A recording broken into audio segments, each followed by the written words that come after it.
क्या है? मुसलमान को वोट बैंक कब तक देखा जाएगा? जब तक ये हिंदुस्तान रहेगा। आगे बोलिए। आपके पास जो सवाल है, अगर मान लिया जाए कि मैं अगर बीजेपी करता हूं या हम बीजेपी सपोर्टेड हैं भी, तो हमारा क्या नारा होना चाहिए? यही कि जय सिया राम, जय श्री राम, और क्या हरे कृष्णा हरे हरे, या बीजेपी घड़े घड़े? हमारा क्या नारा होना चाहिए आप बता दें। हम अगर बीजेपी करते हैं तो क्या बीजेपी यही सिखाता है? जी, आपने कहा वसुधैव कुटुंबकम यस्नासी स्वयं प्रज्ञा शास्त्रं तस्य कुरुति किम लोचनाभ्याम अभि नस्य दर्पण किं करिष्यति। ये नहीं पढ़ते आप, सिर्फ वसुधैव कुटुंबकम पढ़ते हैं। उसके आगे भी और श्लोक हैं। विद्या ददाति विनयम विना ददाति पात्रतम पात्रत्वात् धर्मा पुनोति धनात् धर्म तथा सुखम अयं निजः परो बेति गणना लघु चेत श्याम उदार चरित्र नाम तो वासुदेव कुटुंबकम यस नास्ति स्वयं प्रज्ञा शास्त्रं तस्य कुरुति किम। क्यों नहीं पढ़ते आप? सिर्फ बीच से निकाल के सबका साथ सबका विकास सबके साथ सलामती आप करते हैं। फिर आप ही का श्लोक कहता है काव्य शास्त्र विनोदेना कालो गच्छति धीमताम व्यसनेन चमुर्खानांग निद्रिया कलहनवा आप दामा पतंतीनांग ही तो प्यायाति हेतुताम मात्र जंघाई वित्सस्य अस्तंभी भवति बंधने। हम मुसलमान जब तक इस धरती में आए कटते आए हैं, कटेंगे और कटते रहेंगे। हमारी तारीख है कि हमको हमारा हिस्सा नहीं मिला। मेरठ से लेकर दिल्ली तक 60,000 आलिम दीन पैर पर लटके हुए थे। कोई हमारा पुरसाने हाल नहीं था। हमने आज़ादी दी है, ये मैंने दी है, ये मेरी मिल्कियत है। आज मुझे अलग किया जा रहा है। आप जब तक हिंदुत्व का एजेंडा लेके चलेंगे कोई काम नहीं बनेगा। इसलिए कि जो लोग हैं हिंदुत्व, जिसमें हर छोटी जातें और मीडियम क्लास की जातों को हिंदू बना करके सामने पेश किया जाता है और मारपीट दंगे कराते हैं ये बड़े लोग। आपको 4 हिस्से में बांट दिया गया है, क्षत्रिय, वैश्य, शुद्ध और ब्राह्मण। पहले ये 4 एक नहीं हैं, इनके 4 खुदा अलग अलग हैं। बल्कि हिंदुओं में अब तक तो मुझे मालूम है कि ये 42 जात में बटे हुए हैं, जहां तक मैंने देखा है। एक बात तो आप मानोगे, आपकी सारी बात ठीक है। आप भी तो मानोगे कि मुसलमान भी, आप एक्सेप्शन है और आपने बहुत अच्छी बात कही।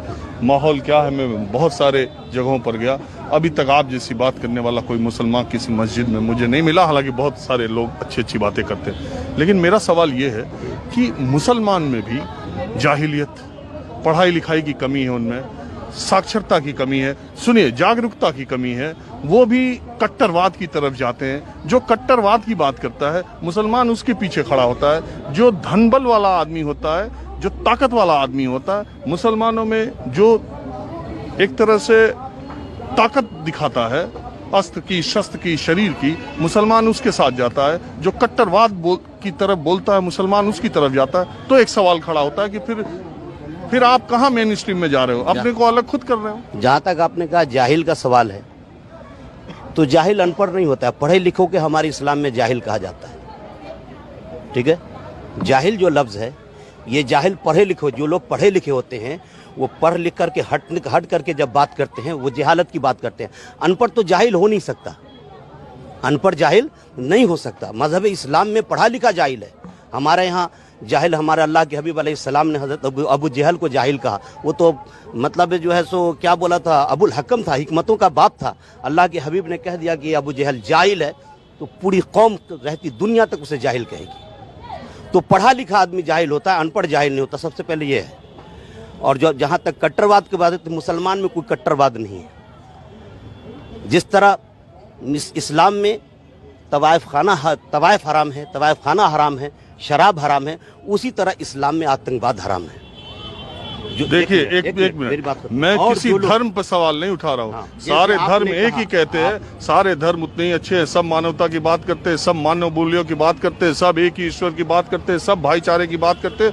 मानने वालों में गलती हो सकती है। क्या होता है कि लोग एक ईश्वर की बात नहीं करते। ये मैंने फिर अभी क्या काव्य शास्त्र विनोदना कालो गच्छति धीमताम व्यसनेन चमुर्खानांग। अगर तुम नेक नियति और अच्छे को नहीं मानते हो तो इस धरती पर सबसे बड़े मूर्ख हो। ठीक है, अगर हम लोग मतलब ये कहते हैं कि जैसे आप बड़े लीडर हैं, अच्छे लीडर हैं, ये हम मान करके आपको चलते हैं। आपका जाहिर और है, बातिन और है, तो हम जाहिर समझ के आपको वोट देते हैं। बातिन क्या है? बातिन में अगर शैतानी छुपी है तो हम तो देख नहीं, हम अंतर्यामी थोड़ी नहीं कि आँख फाड़े और आपके दिल को देख लें। ये तो बाद में पता चलता है कि मैंने वोट दिया तो पता लगा कि नहीं, इनका जाहिर और था और बातिन और है। जाहिर में इंसान और बातिन में ये शैतान है। चलिए, तब हम अलग होते हैं हम लोग कुछ दूसरी बात कर गए और लंबी कर गए। वैसे पश्चिम बंगाल के चुनाव का माहौल आप क्या देख रहे हैं? पश्चिम बंगाल का चुनाव यही है कि ममता दीदी आएगी यहाँ, और क्या। और अब फाइट में बीजेपी ही है। देखिए, फिर वो बीजेपी कहेंगे तो बीजेपी वही है कि ये हिंदू मुस्लिम लेकर के चल रही है, इसके साथ दूसरा कोई एजेंडा नहीं। ये मुसलमान को हटा दे, ये पूरे हिंदुस्तान में इसको एक वोट नहीं मिलेगा। ये लफ्ज मुसलमान अपने एजेंडे से हटा दे बीजेपी।